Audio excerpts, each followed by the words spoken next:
খুব শীঘ্রই উদ্বোধনের পথে শিলিগুড়ির বর্ধমান রোডের নবনির্মিত ফ্লাইওভার। আনুষ্ঠানিক উদ্বোধনের আগে সোমবার ফ্লাইওভারের ট্রায়াল রান সম্পূর্ণ করল শিলিগুড়ি পুলিশ কমিশনারেটের ট্রাফিক বিভাগ। এই ট্রায়াল রানের মাধ্যমে যান চলাচলের উপযোগিতা ও ট্রাফিক ব্যবস্থাপনার বিভিন্ন দিক খতিয়ে দেখা হয়। এদিন শিলিগুড়ি পুলিশ কমিশনার সৈয়দ ওয়াকার রাজার নির্দেশে ডিসিপি ট্রাফিক কাজী শামসুদ্দিন আহমেদ, এডিসিপি ট্রাফিক পূর্ণিমা শেরপা, এসিপি পিডব্লিউডির ইঞ্জিনিয়ার এবং ট্রাফিক বিভাগের আধিকারিকরা ফ্লাইওভারটি বিস্তারিতভাবে পরিদর্শন করেন। ফ্লাইওভারের বিভিন্ন অংশ ঘুরে দেখে কোথায় কিভাবে ট্রাফিক সিগন্যাল বসানো যেতে পারে এবং কোথায় রাস্তা ডাইভার্ট করা সম্ভব সেই বিষয়গুলি নিয়ে আলোচনা করা হয়। পরিদর্শনের পর ছোট গাড়ি থেকে শুরু করে বড় যানবাহন পর্যন্ত বিভিন্ন ধরনের গাড়ি ফ্লাইওভারের উপর দিয়ে চালিয়ে ট্রায়াল রান করা হয়।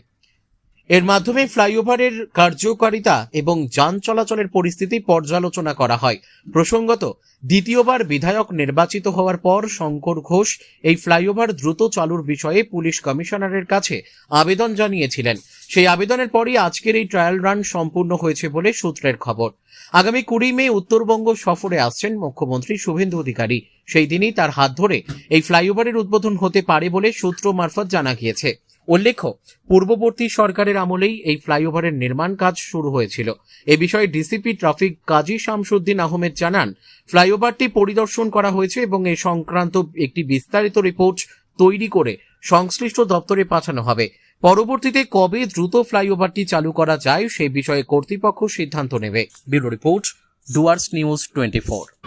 বর্ধমান রোড ফ্লাইওভারে আমরা এসেছিলাম, ট্রায়াল রান করালাম এবং as per government's direction CP sir আমাকে কালকে বলেছিলেন এবং এমএলএ স্যারের সঙ্গে কথা হয়েছিল। আমাদের বর্ধমান রোড ফ্লাইওভারটা কীভাবে তাড়াতাড়ি খোলা যায় তার ব্যবস্থা করতে আমরা সেটাই ট্রাফিকের সব পার্সোনাল এবং পিডব্লিউডির লোক এসে আমরা ওটা এক্সপ্লোর করছিলাম এবং কিছু ট্রায়াল রান করিয়ে দেখলাম গাড়িগুলো কোথায় কি অসুবিধা হচ্ছে, কিভাবে আমাদের কোথায় সিগন্যালিং সিস্টেমকে কি করতে হবে, কোথায় ডাইভার্সন করতে হবে, কোন গাড়ি যাবে, সেটা নিয়ে আমরা এক্সপ্লোর করছিলাম। এক্সপ্লোর করে আমরা অ্যাপ্রোপ্রিয়েট অথরিটিকে তার রিপোর্ট দেবো, তারপরে দিতে দিচ্ছি।